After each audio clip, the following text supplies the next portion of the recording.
Euroregione.news. Uso intelligente dell'acqua in agricoltura. Le tecnologie ci sono, ci vuole anche la cultura e la corretta comunicazione. Siccità da una parte e alluvioni dall'altra pongono al centro dell'attenzione la risorsa acqua e un suo uso più oculato. È l'acqua l'elemento fondamentale per l'agricoltura e il suo essere preziosa dipende dal fatto che è limitata, anche se dobbiamo assistere a fenomeni di eccesso collegati ai mutamenti climatici che si traducono più in danno che in opportunità di immagazzinarla e utilizzarla. Un tema cogente questo, sul quale la Regione Friuli Venezia Giulia ha organizzato un convegno per un più efficiente uso dell'acqua in agricoltura che si terrà dalle ore 9 del 6 settembre nel centro congressi del quartiere fieristico udinese, affiancato ad Acqua Campus, area dimostrativa delle tecnologie più innovative nel campo dell'irrigazione agricola. Il convegno è stato presentato a Udine dall'assessore regionale alle risorse agroalimentari Stefano Zannier, dal direttore generale dell'ERSAM Francesco Bignussi e da Rossana Clocchiatti, presidente dell'Associazione Nazionale Bonifiche e Irrigazione del Friuli Venezia Giulia, con l'intervento dei presidenti di Udine Gorizia Fiere e di Fiera di Pordenone Antonio Di Piazza e Renato Pugliatti, che collaborano all'iniziativa. Questo convegno e questa iniziativa che comunque sottolinea comunque anche quello che può essere il ruolo di queste realtà. Prego. Sicuramente, come diceva l'assessore, in questo momento, già in passato, ma ora più che mai, la necessità d'acqua e la penuria d'acqua si fanno sentire. Quindi è fondamentale riuscire a trasmettere agli operatori del settore, e non solo, anche il privato cittadino, che la risorsa idrica è un bene prezioso e bisogna saperlo utilizzare al meglio. Da qui il coinvolgimento, di questo ringrazio l'assessore, il coinvolgimento delle due fiere, innanzitutto perché non è una questione che riguarda solo Udine o solo il paese di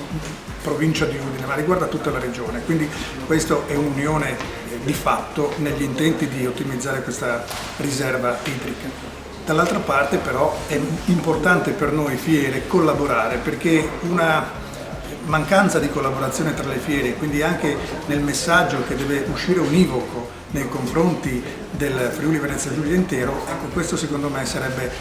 qualcosa di sbagliato. Ringrazio quindi l'assessore per il coinvolgimento e permettetemi, ringrazio anche l'amico Pugliatti, presidente di Pordenone, perché comunque si è reso subito disponibile per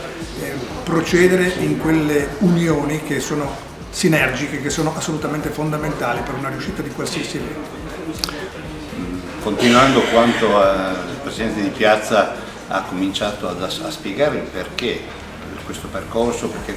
assieme, noi siamo due società, come ho avuto modo di dire, che sono espressioni di un territorio, ma lavorano insieme per cose importanti come questa,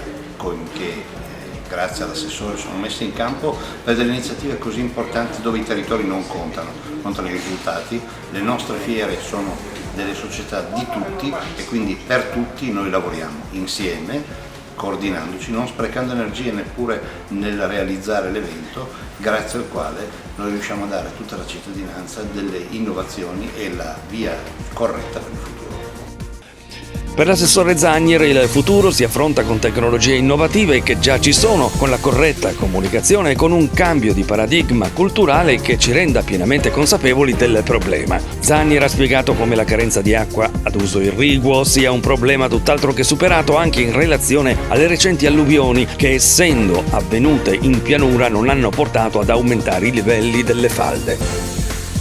Come sempre la nostra memoria è molto corta e come sempre guardiamo quello che accade oggi senza considerare quello che è il trend storico e quelle che sono delle condizioni che si ripeteranno nel futuro, cioè non dico magari ai livelli di quelli dell'anno scorso, ma sicuramente un trend che vede le precipitazioni essere sempre più concentrate in determinati momenti dell'anno e avere una condizione per la quale la disponibilità idrica non è garantita su tutto il tempo dell'anno e certamente non con i volumi ai quali eravamo abituati. Le precipitazioni di quest'anno nella realtà hanno avuto un andamento diciamo normale, poi c'è stato l'evento atmosferico, l'avversità che ha creato dei danni incredibili che derivanti dalla grandine tra l'altro, e l'allocazione delle precipitazioni non è che abbia contribuito significativamente all'innalzamento di quello che è ad esempio il sistema delle falde, perché è avvenuto in una parte della regione dove non c'è la ricarica delle falde, però questo non è assolutamente un motivo per il quale noi non dobbiamo invece perseguire in maniera